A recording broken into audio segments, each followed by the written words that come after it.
जय श्री राम दोस्तों। कैसे हैं आप सब? आई होप आप सब बहुत अच्छे होंगे। मैं ललित डेटा आप सभी का स्वागत करता हूँ आपके अपने यूट्यूब चैनल में, जिसका नाम है इकोनॉमिक्स स्पेशल क्लासेस। तो दोस्तों, पोस्ट क्रिया आज मैं आपके लिए एक नया टॉपिक लेके आया। आरबीआई के जो अभी तक के गवर्नर रहे हैं उनकी लिस्ट लेकर आया हूँ मैं। देखिए, list of reserve bank of India governor, शुरू से लेकर अभी तक के जितने भी गवर्नर रहे हैं उन सभी की लिस्ट आज यहाँ पर है। एक एक के बारे में हम पढ़ेंगे। किसका कार्यकाल कितना रहा, कौन कौन से नंबर का गवर्नर रहा, सबसे पहला कौन था, सबसे आखिरी का कौन सा, इस समय कौन से गवर्नर हैं, इन सब के बारे में हम चर्चा करेंगे दोस्तों।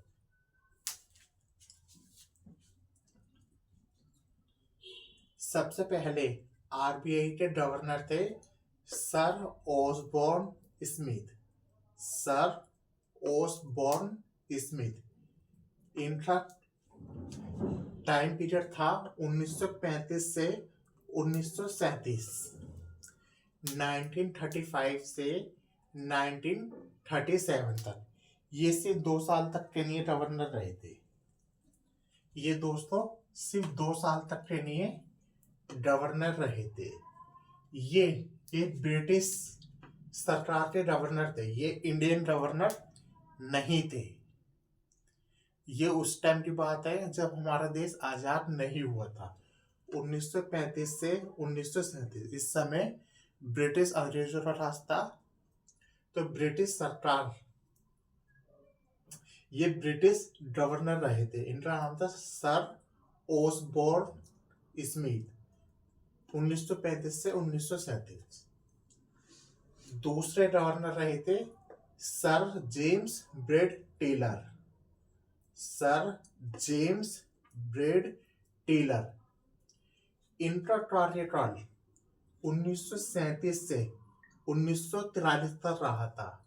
इनका कार्यकाल 1937 से 1943 तक रहा था। ये 6 साल के लिए गवर्नर रहे थे।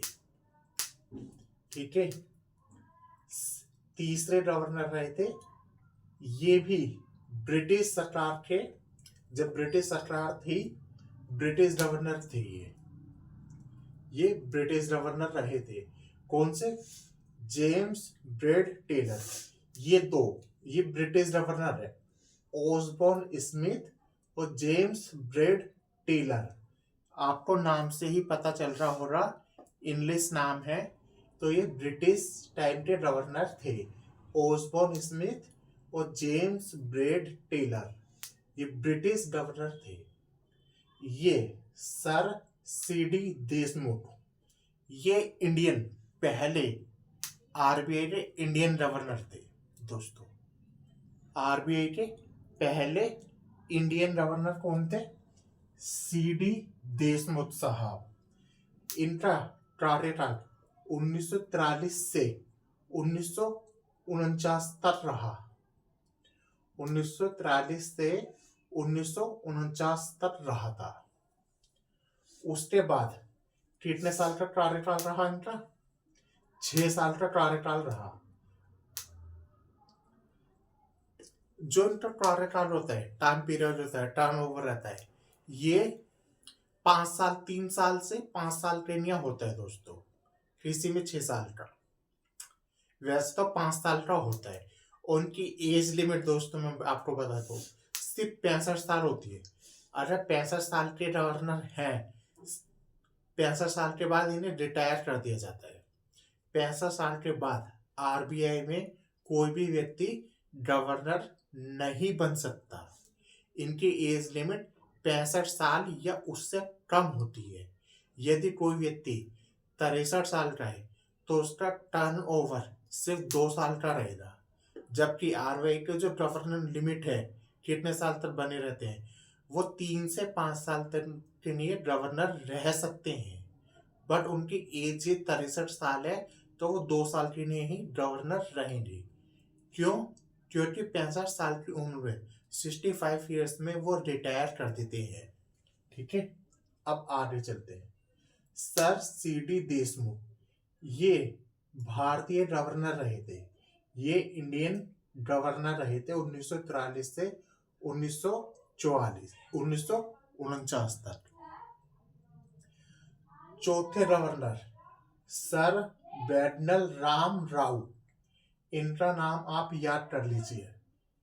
बैडनल बैडनल सॉरी सर बैडनल राम राव। इनका कार्यकाल इन सभी कार्यकाल में सबसे ज्यादा रहा है।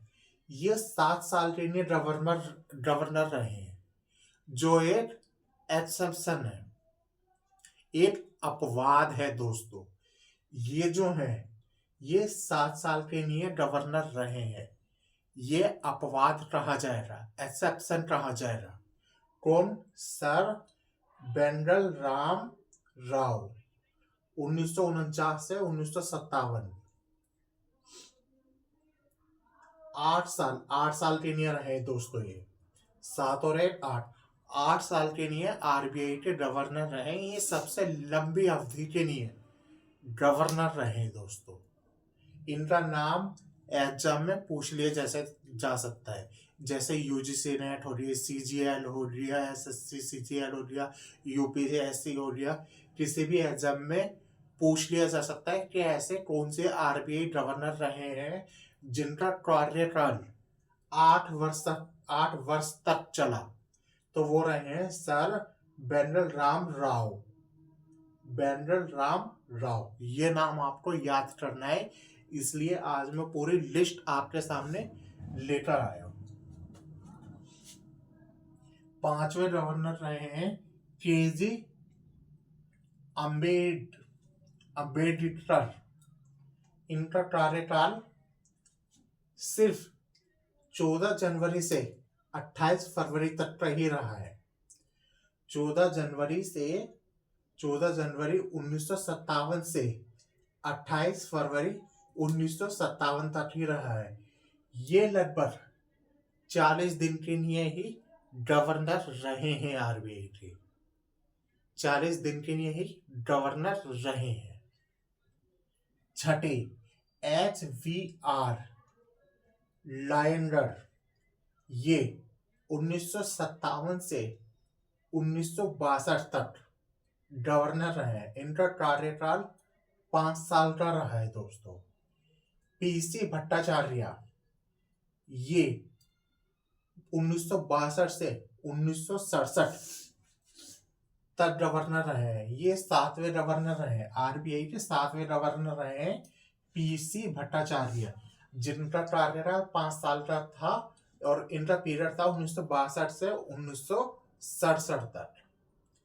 8वें थे LK झा, जिनका पीरियड 1967 से 1970 तक रहा है। ये सिर्फ 3 साल के लिए गवर्नर रहे हैं आरबीआई में, रिजर्व बैंक ऑफ इंडिया में 3 साल तक के लिए गवर्नर रहे हैं। 9वें रहे हैं BN अडरकर, जिनका कार्यकाल 4 मई 1970 से 15 मई 1970 तक रहा है।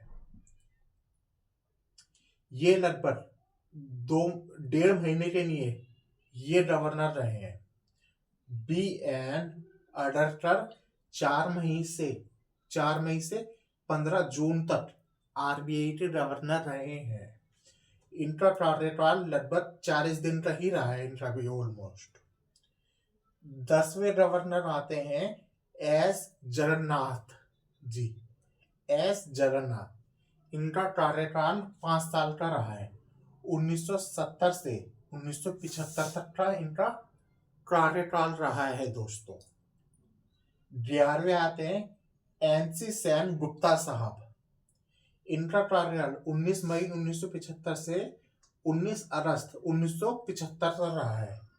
मई, जून, जुलाई, अगस्त ये 3 महीने यानी 90 दिनों के लिए आरबीआई के गवर्नर रहे हैं। कौन? NC Sen Gupta.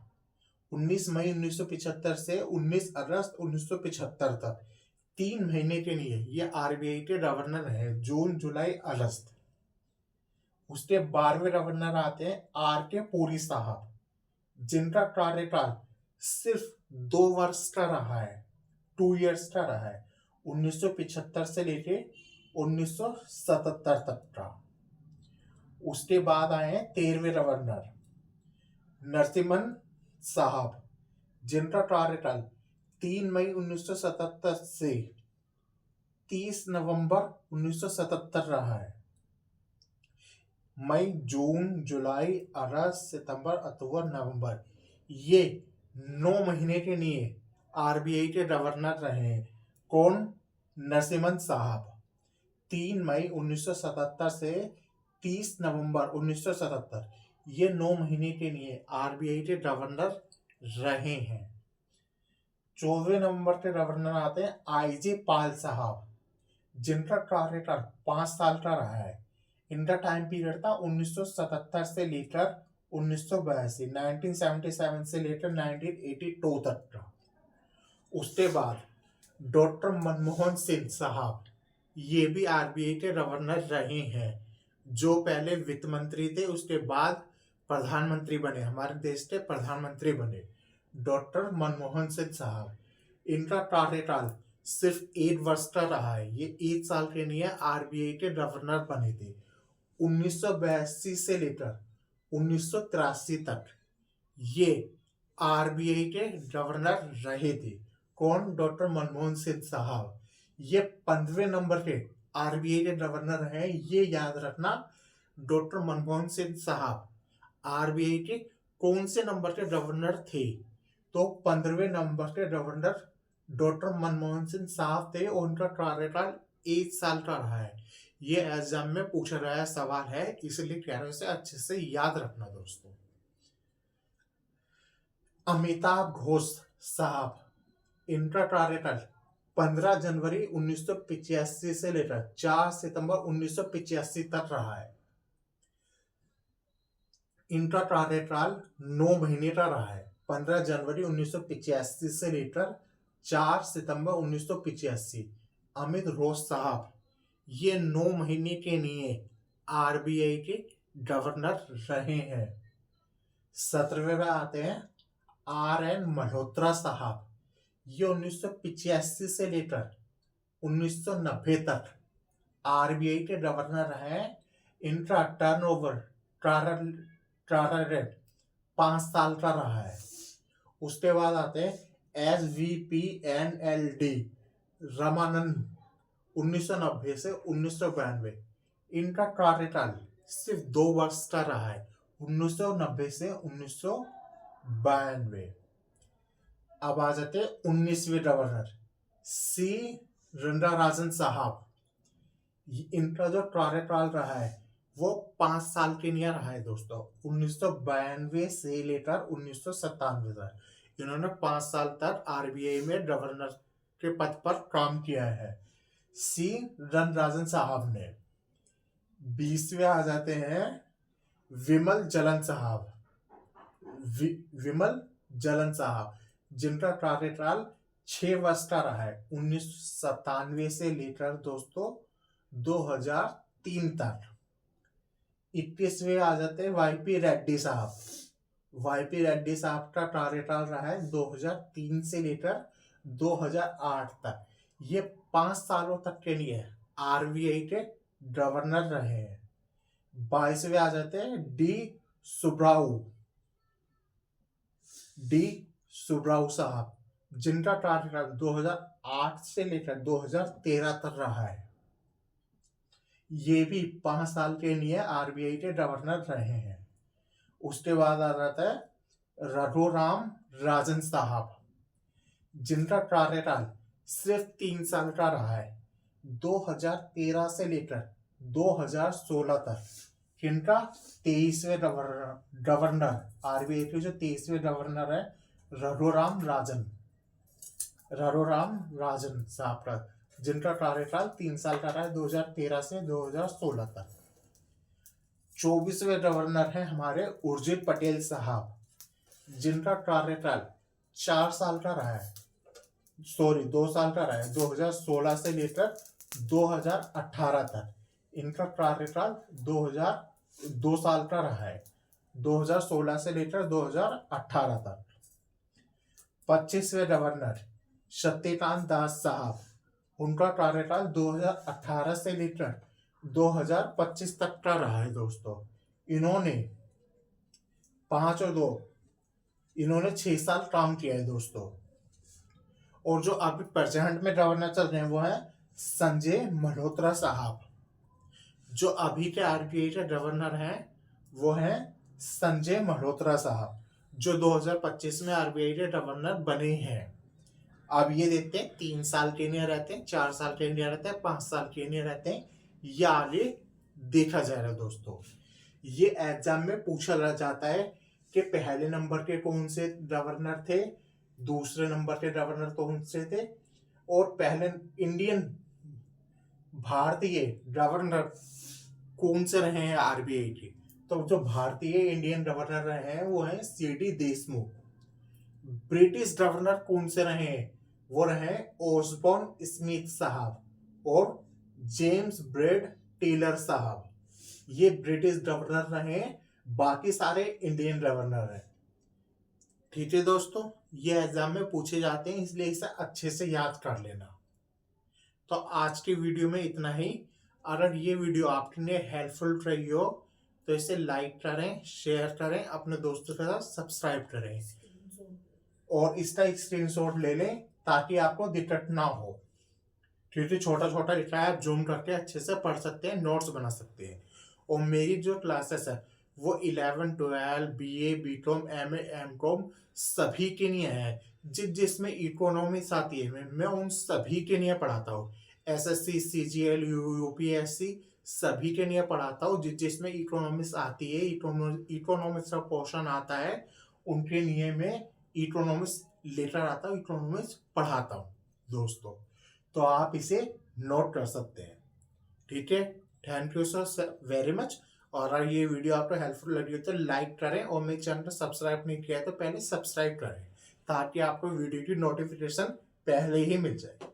Okay, bye.